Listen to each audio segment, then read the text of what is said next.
Pimpinan, Assalamualaikum warahmatullahi wabarakatuh. Pak Dirut, Pak Darmo, beserta jajaran PLN yang saya hormati. Pertama, saya lihat Pak Dirut di halaman 9, tentu saya memberikan apresiasi bahwa PLN masih mampu meningkatkan performa di tahun 2022. Dengan kita lihat ini ada pelanggan sekitar 3,1 juta ya, dengan pendapatan usaha kurang lebih sekitar 455 triliun. Artinya apa? Berarti setelah pasca pandemi ini kan PLN terus naik, Pak. Ini kita harapkan juga sejalan dengan target-target yang diharapkan.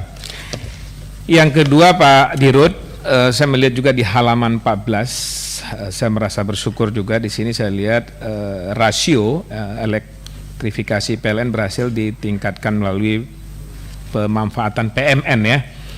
Kita lihat di sini di tahun 2021 menjadi 97,53%. Kemudian khusus juga berkaitan Aceh, Pak. Ini saya lihat Aceh, kalau saya lihat di peta ini 99,90%. Artinya apa? Bahwa kebutuhan listrik di Aceh ini cukup luar biasa. Namun ada beberapa hal yang perlu saya sampaikan Pak Dirut, ini berkaitan juga daerah-daerah pedalaman, Pak. Memang kalau kita presentasinya kan hanya sekitar 4% lagi yang belum termaksimalkan menyangkut aliran listrik ini.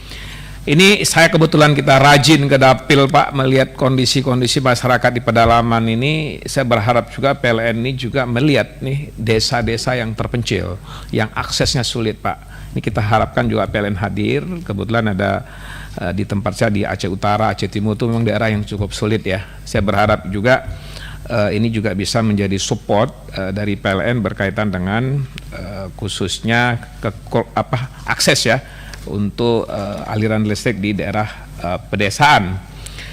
Kemudian yang berikutnya tentu berkaitan Pak Darmo mungkin sering juga ke Aceh. Di sana kita tahu betul potensi pesantren ya di sana daya disampaikan luar biasa. Ini kita harapkan juga, memang kemarin saya ajak juga beberapa manajer PLN ke beberapa pesantren di sana yang mereka memang keterbatasan, Pak. Keterbatasan dalam arti berkaitan dengan daya ya, daya daripada listrik di setiap. Kadang-kadang kan mereka ini kan sering naik turun ini. Dia punya apa namanya istilahnya itu kalau meter itu. Jadi ini juga kita berharap nanti PLN juga bisa support, Pak, terhadap terserah. Kalau tidak salah ada itu, Pak, fasilitas PLN program cukup bagus di Aceh itu. Ini saya harapkan juga bisa ditingkatkan, Pak, karena itu sangat bermanfaat buat masyarakat, khususnya para pesantren-pesantren yang ada di Aceh. Yang terakhir, Pak, ini saya melihat ini terima kasih juga menyangkut PLN mobil relance, Pak ya. Hari ini sekitar 35 juta download. Artinya apa? Ini yang kita harapkan, artinya PLN terus maju berkaitan dengan sistem mobile ini. Kita harapkan juga ini sosialisasi juga terus dilakukan. Jadi tidak hanya sebatas di level elit, Pak. Kita harapkan sampai di pelosok-pelosok juga bisa menggunakan mobile relance ini.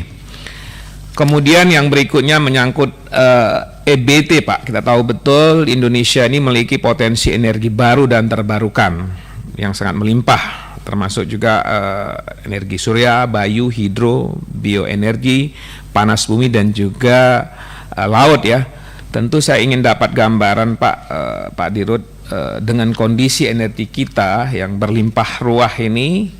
Kita tahu juga apa sih yang dilakukan oleh PLN, strategi apa ini dilakukan PLN berkaitan dengan energi terbarukan. Saya tahu betul, Pak, di Aceh ada beberapa kabupaten tuh potensi sangat bagus, Pak, termasuk di Subul Salam. Saya lihat cukup luas. Saya ingin dapat gambaran juga dari PLN, apakah PLN juga ikut gabung nggak di situ. Saya tahu beberapa perusahaan asing juga masuk di situ, Pak. Ini bisa dijelaskan.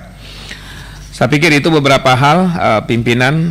Satu lagi, Pak, menyangkut SUTEP nih, Pak. Saya waktu itu kalau tidak salah sudah bicara juga dengan JM Aceh.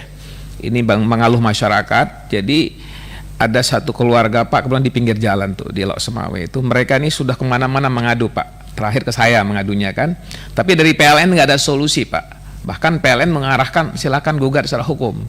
Kenapa? Karena mereka ada lahan di pinggir jalan kurang lebih sekitar 5.000 meter. Itu udah berjuang kurang lebih hampir 10 tahun mereka, Pak. Ingin dapatkan keadilan oleh PLN.